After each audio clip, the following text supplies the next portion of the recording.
ఎందుకు పెట్టాడో పేరు పెట్టుకున్నాడు. నేను నిజంగా చెప్తున్నాను, నందమూరి బాలకృష్ణ కాదు, నేను చెప్తున్నాను నందమూరి శివ బాలకృష్ణ. నందమూరి శివ బాలకృష్ణ పేరు పెట్టచ్చు, బాలకృష్ణ వద్దు, నందమూరి శివ బాలకృష్ణ. చించుపడాడు సినిమా ఎక్కడ లేదు. మరొకసారి చెప్తున్నాను, ఎవడో బాలని ఆపేది ఎవడో. ఇంటర్వ్యూల సీను, ఎండింగ్ సీన్ చూడండి, సినిమా వేరే లెవెల్ సినిమా అయితే ఏకదమ్ సినిమా. ఇప్పటి వరకు కూడా బాలకృష్ణ కెరీర్ సినిమా రాదు. అవుట్ ఆఫ్ 5 రేటింగ్ 4 ఇవ్వచ్చు. Extraordinary movie. BB4 ఇరగదొబ్బింది సినిమా, సూపర్ ఉంది. ప్రతి ఒక్కరు చూడండి. రెండు బాగున్నాయినా. అక్కడ 1 కంటే అక్కడ 2 ఇంకా చాలా బాగుంది.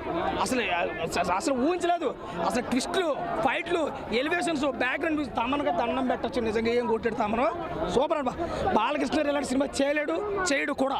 అక్కడ 3 వచ్చినా రాకపోయినా అక్కడ 2 సరిపడింది సినిమా అయితే.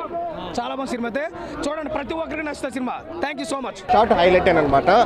అండ్ తమన్ గారు అయితే బాబోయ్ బీభత్సం. ఫస్ట్ తమన్ గారి నుంచి స్టార్ట్ చేస్తే సీరియస్లీ అఖండ 1 కంటే ఇంకా నాకు తెలిసి ఎన్ని థియేటర్లో ఎన్ని స్పీకర్లు ఈసారి నిజంగా పగిలిపోతాయి నాకు తెలియదు, కానీ సో నెక్స్ట్ లెవెల్లో ఇచ్చినారనమాట. నాట్ ఓన్లీ బేస్ అనమాట.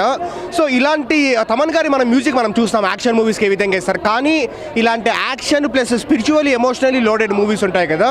సో ఇక్కడ ఈ భక్తికి కూడా నిజంగా చాలా మంచి మ్యూజిక్ ఇచ్చినారు. అండ్ మన బాలకృష్ణ గారి గురించి వస్తే నట విశ్వరూపం బ్రో. సీరియస్లీ అఖండ చూసినప్పుడే నేను వామ్మో అని అనుకున్నాను అనమాట. క్యారెక్టర్లో జీవించేస్తారు కదా అని. ఈ మూవీలో అయితే లిటరల్లీ సీరియస్లీ చెప్తాను, అంటే ఎమోషన్స్ కావచ్చు, లేకపోతే యాక్టింగ్లో మళ్ళీ ఇచ్చే ఎక్స్ప్రెషన్స్ కావచ్చు, డైలాగ్ డెలివరీ కావచ్చు, క్యారెక్టర్లో లీనమైపోయినారనమాట కంప్లీట్లీ బాలకృష్ణ గారు అయితే. నాకైతే నిజంగా చాలా చాలా హ్యాపీగా అనిపించింది ఈ మూవీ చూసినందుకు. So the best movie in 2025 అనే కాదనమాట. సీరియస్లీ అంటే ఏంటంటే దివ్య దర్శనము, ధర్మ గర్జనము రెండు అయితే ఈ మూవీలో చూడడం జరిగింది. సనాతన ధర్మ గర్జనం ఎలా ఉంటుంది, దివ్య దర్శనం అనమాట. శివుడి సీన్స్ ఉంటాయి, పరమశివుడి సీన్స్ ఉంటాయి. ఎక్కువ చెప్తే మళ్ళీ బాగుండదు, స్పాయిలర్ అయిపోతుంది అనమాట. And at the same time Balakrishna గారి డైలాగ్స్ ఉంటాయి బ్రో. దేవుడు మీకు ఎందుకు కనబడాలి, మీరు ఈ కాలంలో చేసే పనులకు దేవుడు మీకు ఎందుకు కనబడాలి అని చెప్పే డైలాగ్స్ కావచ్చు. అంటే స్టార్టింగ్ నుంచి లాస్ట్ వరకు బ్రో ఎవ్రీ సీన్ వచ్చేసి హైలైట్ అనమాట బాలకృష్ణ గారి నటవిస్తారు. అండ్ ఇంకోటి ఏంటంటే బాలకృష్ణ గారు వచ్చేసి ఈ సినిమాలో ఒక డైలాగ్ చెప్తున్నారనమాట.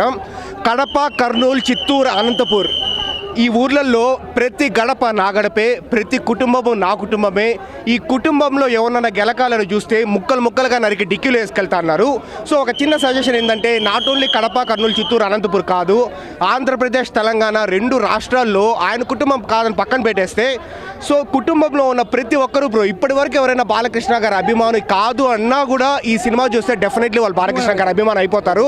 ఎందుకంటే ఆ లెవెల్లో నట విశ్వరూపం అనమాట. నేను ఎగ్జాజరేట్ అయి చెప్పను, పర్సనల్గా మీ అందరికీ తెలుసు.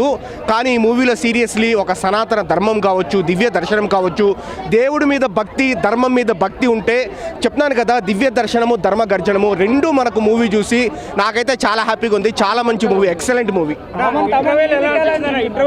ఇంటర్వెల్ అదరగొట్టేస్తారు బ్రో, నెక్స్ట్ లెవెల్ అనమాట. సీరియస్ అంటే రజనీకాంత్ గారే చెప్పారు కదా, ఇలాంటి సీన్స్ ఎవరు చేసినా యాక్సెప్ట్ చేయరు ఇండియాలో, ఓన్లీ ఒక బాలకృష్ణ గారు చేస్తే మాత్రమే యాక్సెప్ట్ చేస్తారు అని అన్నారు కదా. సో మూవీ చూసి అంతసేపు మనకు వేరే హీరోలు ఎవరైనా చేసినా కూడా వామ్మో ఓవర్ ద టాప్ సీన్లు ఇవి అవి ఇవి అని ఇంత ఎక్కిరిస్తారేమో, కానీ మనము ఈ మూవీ చూసేంతసేపు మనం చూస్తూనే ఉండిపోతాం అనమాట. బాలకృష్ణ గారు చేసే సీన్స్కి అయితే మనం ఎంజాయ్ చేస్తూ ఉంటాము. అంటే one of the best movies bro. Boyapati గారి విశ్వరూపము, బాలకృష్ణ గారి నట విశ్వరూపము మరియు ఆయన ఉగ్ర విశ్వరూపం అయితే మూవీలో అయితే చూపించినారు. ఇలాంటి మూవీస్ అయితే మిస్ కావద్దండి సీరియస్లీ.